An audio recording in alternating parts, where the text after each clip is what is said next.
से मिया लटक गईले डोरिया से ना आइले।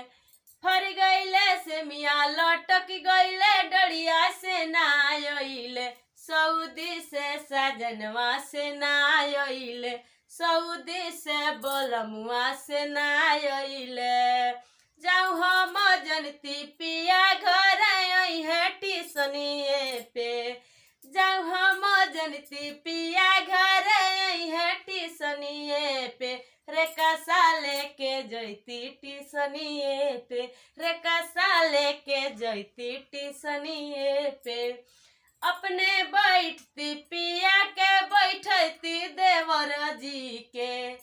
अपने बैठती पिया के बैठती देवर जी के। जियारा ललचैती देवर जी के।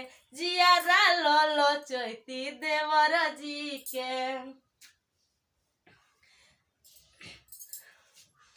फर गईले से मिया लटक गईले डरिया से ना आइले।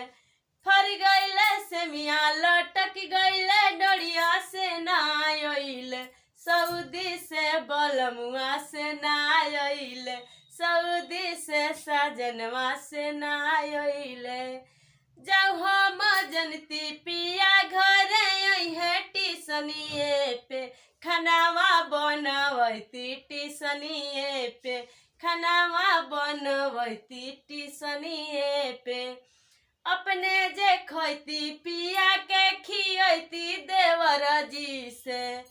अपने जे खैती पिया के खियती देवर जी से। पुड़िया छनवैती देवर जी से। पुड़िया छनवैती देवर जी से। तो गाना कैसा लगा कमेंट में ज़रूर बताइएगा। अगर चैनल पे नया है तो प्लीज़ चैनल को सब्सक्राइब कर लीजिए।